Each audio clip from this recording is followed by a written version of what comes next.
So, you want to know why I play Call of Duty? Well, to be honest, board games and Mario Brothers are a little too slow. Plus, you can't savor all the little rage modes that other players seem to have while you're shooting them. Would you like to know which ones were noobs?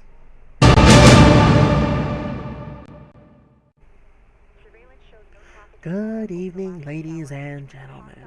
We are tonight's entertainment. Hello, everybody, all you YouTubers and all you roughnecks out there. This is DLRico02 if you follow me on the PSN. And welcome to this week's edition of Assassin Sundays. Yes, we are playing Splinter Cell again. Although tonight's this little gameplay right here is not going to be a walkthrough. Last week I know I dropped the ball and didn't even upload anything. So what you're going to see is a lot of transitions, a lot of fade in and outs of the various, or actually not the various, but the two missions that I did play. And yeah, so I mean, you could probably piece it together and see how I kind of did it. It definitely took multiple tries, and the one thing that I will suggest if you are on these missions are to target those enemies of yours, because it just helps. It helps out tremendously, especially when you're in these two missions. There, it's all about stealth. Once you get caught, reinforcements come, and it is nothing but dogs and what can only be deemed as like juggernaut armored people. So it is very hard to get through. And again, yeah, total stealth. So target your enemies. Make sure that you're following them around the map when you're not in that specific location and don't have a good line of sight. But as you can see, yeah, again, transitions just kind of slowly fading in and out of the gameplay. Uh, I don't really have a whole lot of topics to go through. I'm just kind of rambling off the top of my head just because I've had a pretty crazy week. Last week, because of the reason why I wasn't able to upload is because of schooling. I just finished that module. As some of you know, it was that Christian worldview, and I had to write a couple of papers. One of them being kind of like what I gained from it, and I hate those. I really do not like those kind of papers where you have to write about the class and, oh, what did you take from this, and how are you going to experience and use this throughout your whole lifestyle, and blah blah. And you know what? I'm sorry, I didn't. Namely, for my sake, for this particular course of study, I don't take a whole lot just because the whole time I just felt like I was trying to be converted into believing this Christian lifestyle. And I'm sorry if I don't mean to offend any of you religious and like hardcore Christians out there, but it was just that's just not the way I do things. I respect it. I know what it's all about. I grew up Christian for a while, and but it's just that's just again not me. So the whole course I felt like I was being uh, sought after by my peers, and once in a while by my teacher also, just to kind of like, hey, you got to look at this, you got to be more understanding. And it's like, no, I understand it fine. This is just my opinion. You got to respect my opinion about it. So but anyway, class is over. I've started a new module, and now I'm actually into the meat and potatoes. Why I'm going into education, or why I'm even back in school. So I'm kind of excited about that. It's all about what it means to be a teacher, really, and just kind of preparing me for all my internships and everything that'll be coming up. I want to say either this winter, and if it doesn't, I'm prepared to do it next summer also. So definitely looking forward to completing this course and getting this under my belt, getting some good grades. Because I know in the last semester I was just kind of like, whatever. This is good enough. You want 1,000 words here? I will write. I love Christianity. 999 times just to kind of get the whole paper down. And it was just one big headache. So yeah, that's why I didn't upload last week, just because I was so focused on just getting those papers and getting all my assignments done, taking tests and whatnot. But yeah, so now I'm in this new class. What else has been going on with me? Work. It's been my second or third week back into work, and well, what can you say? Work is and will always be work until it's your career. It's just a day-to-day grind, and it's always the same issues day in day out. And if it wasn't for my coworkers, I would totally be um, don't want to not having a fit, but I would definitely go crazy. But it's because of them that it is a lot of fun where I work, and I can take enjoyment out of the days instead of trying to just kind of look at the clock and just be like, oh, when can I get out of here? So if they're watching, thank you for that. It's definitely helps out with the mental aspects and just keeping sane with it all. Other than that, just been kind of trying to take it easy. After that class, I just wanted to wind down. Went over to a friend's house a couple nights ago, and we were just chilling. Had some Chinese food, which, by the way, I love egg rolls. My favorite egg rolls and sweet and sour pork.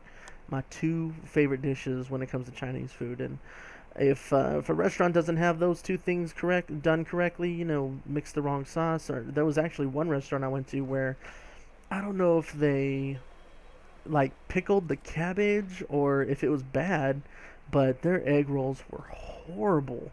And I was out to lunch with my mom and my brother, and my mom's eating. I'm like, oh, I don't taste anything wrong. What are you talking about? These egg rolls taste fine. No, I'm an egg roll connoisseur, mom. I love egg rolls. Egg rolls are my Chinese heritage, or whatever Chinese heritage I will have.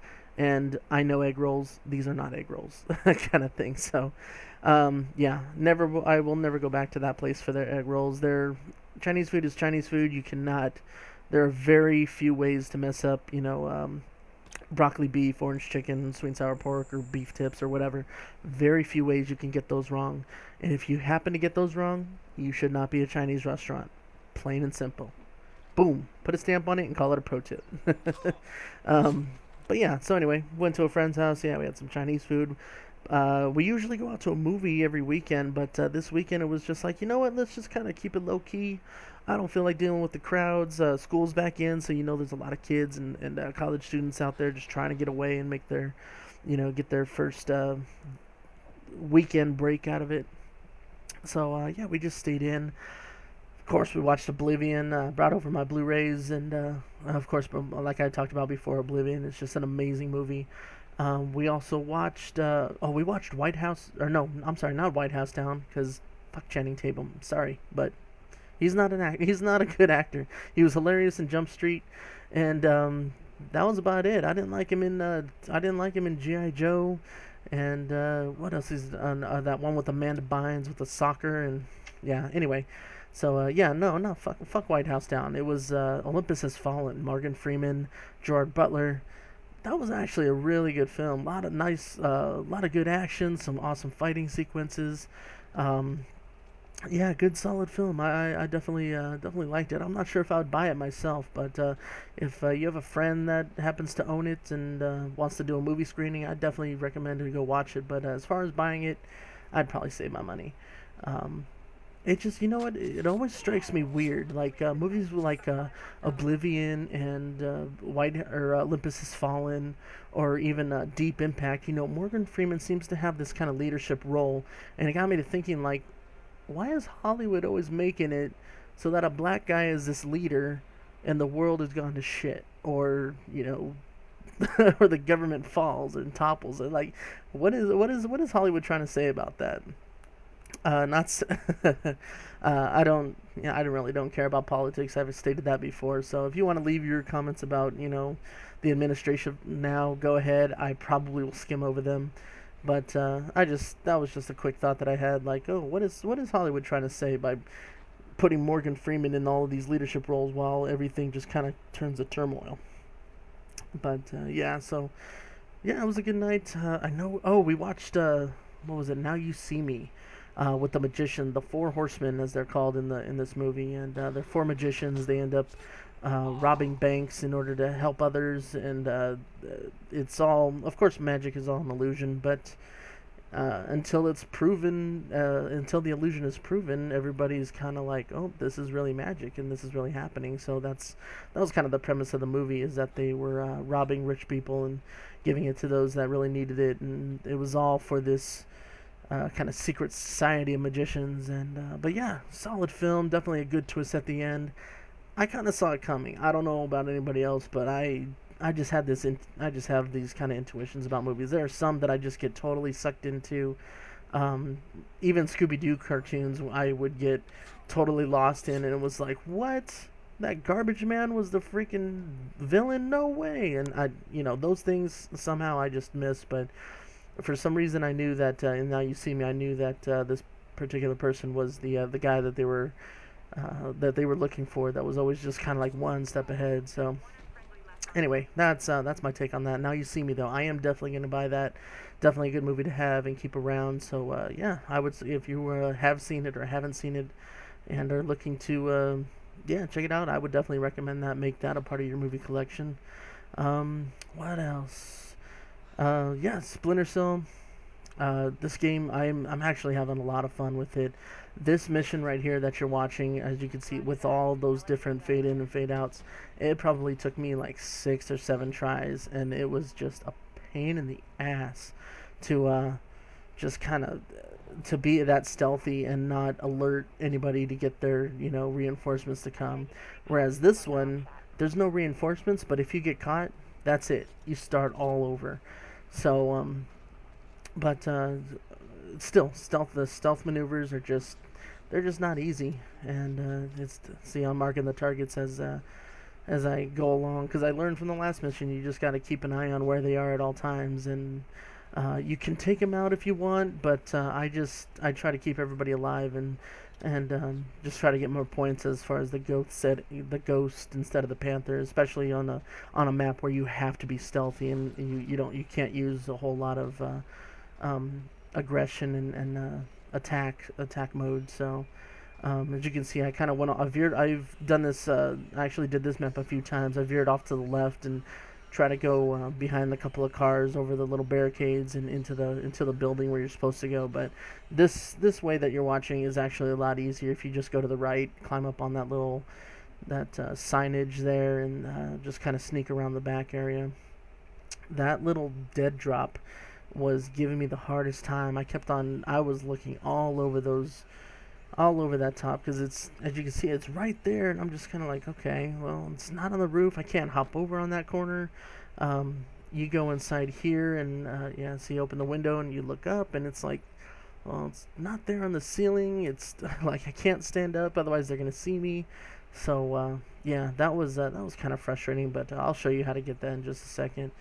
Definitely do not walk through those. Metal detectors will set them off, and they'll come looking. So but anyway, yeah, so for last week, I apologize for not uploading and keeping on top of my I'm jumping around. I'm sorry. I realize that I'm just kind of rambling and jumping around from topic to topic, and just wanted to say that I promise from here on I'm gonna definitely strive harder to keep my timetable on lockdown. So every Sunday will definitely be in a Let's Play, and Assassin Sunday. Tuesdays will definitely be tactical Tuesdays, so I'll be playing Spies versus Mercs. Either the hacking where I have to collect the data, or the team deathmatch. I get a better feel for the game if I do the team deathmatch, because it's just head to head, and you don't have to. It's not just one-sided where it's all spies and all mercs versus all mercs. You can actually choose your classes and be what you want to be. And I have a lot of fun just being a spy and hanging around on all the balconies doing the death from above kind of takedowns. And yeah, this game is a lot of fun. There's a couple other games that people were talking about. I saw this. I never got into Time Crisis. I don't know if that's a good game or not. I wanted to get you guys' opinion. You guys let me know if Time Crisis is a good game to have, because I saw a couple advertisements from the local kind of used game stores, and they were showing what these titles that people had brought in, and the cover actually looked pretty fun. It looked pretty cool. So I definitely wanted to. Was thinking about checking it out, but yeah, you guys let me know, see what kind of game it is. I definitely don't want to waste the money if it's not worth it, just as I wouldn't want you to waste the money on movies if it wasn't worth it. This part was kind of tricky. There's a sniper, as you can see the laser beam right there. He's patrolling this area so well, and there's only one way to get past it, and using that little green arrow that I have mapped out right there next to me. You have to use that in order to go from position to position, because if you just try to leap off the wall and run, he will spot you. But if you do it this way, for whatever reason, it's just a little bit better, and he doesn't. So, um, yeah. So Time Crisis, let me know.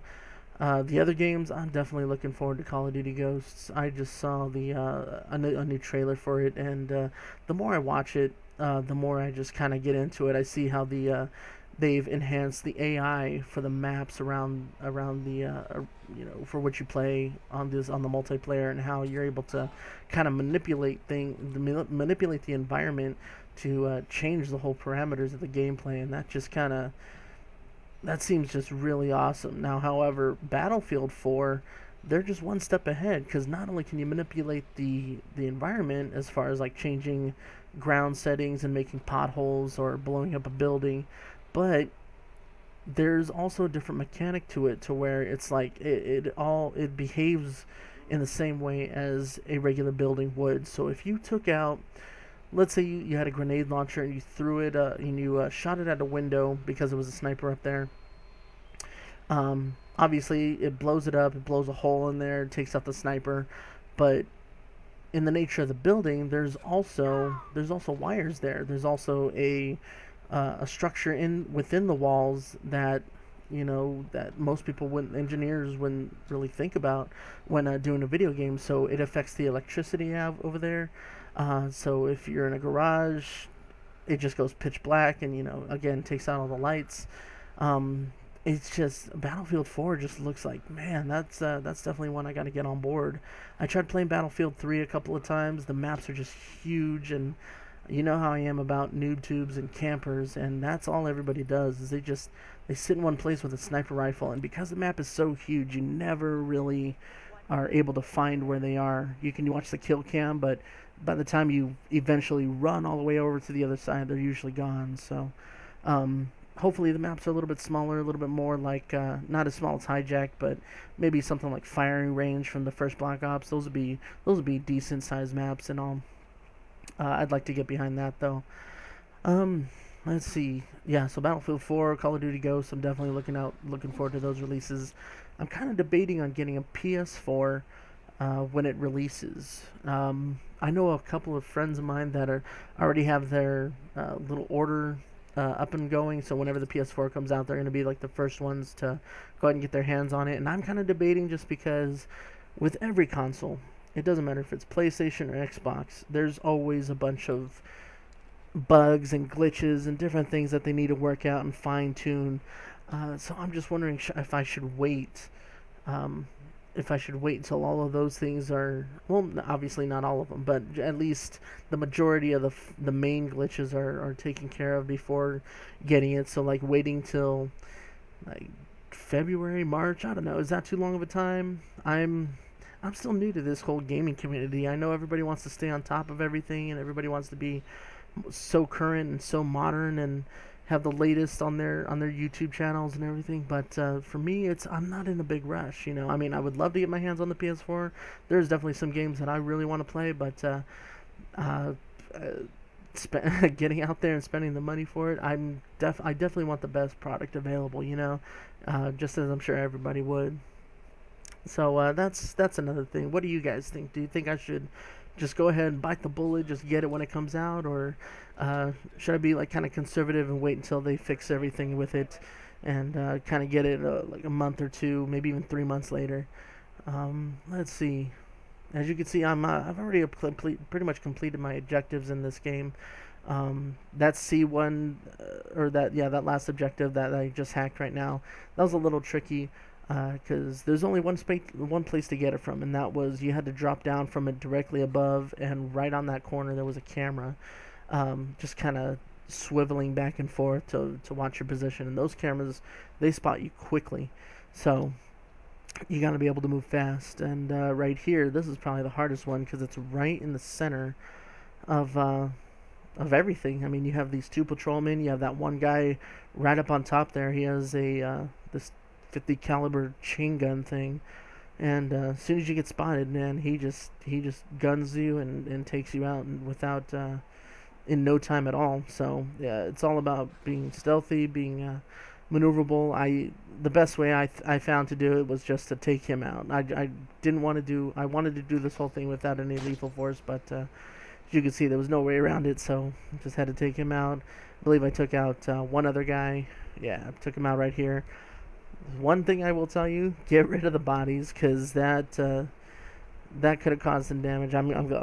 You'll see, but I'm glad I got out of there when I did, because I definitely would have gotten caught for sure if I had stayed any moment or a minute or two longer. Let's see, what else is there? And, again, I apologize that my speech and my commentary right now is just kind of sporadic and a little everywhere without any kind of real focal point. I just wanted to get a whole bunch of ideas out. I definitely want to get this gameplay out for you guys.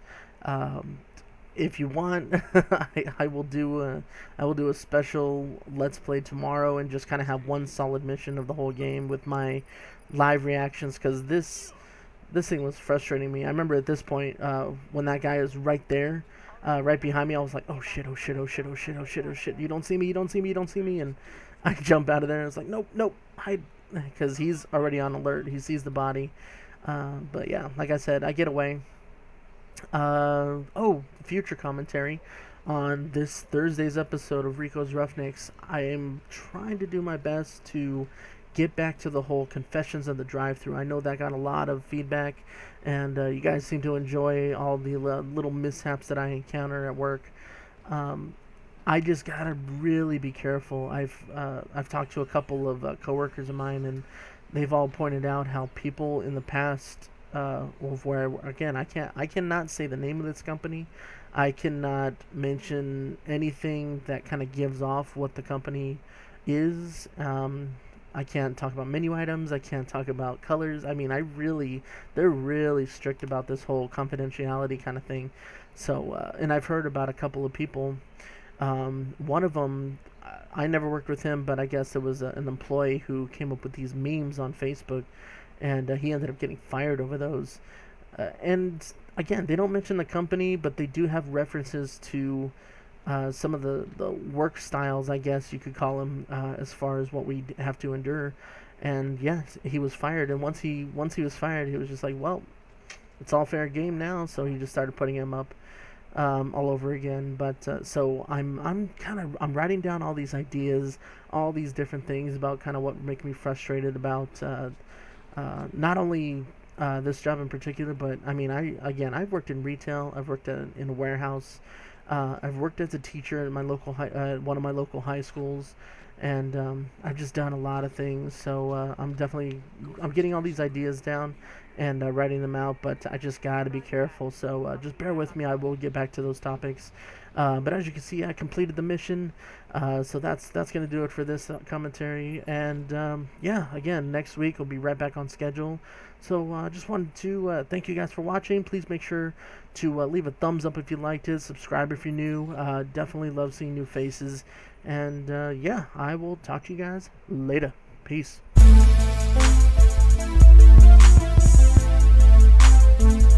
Would you like to know more?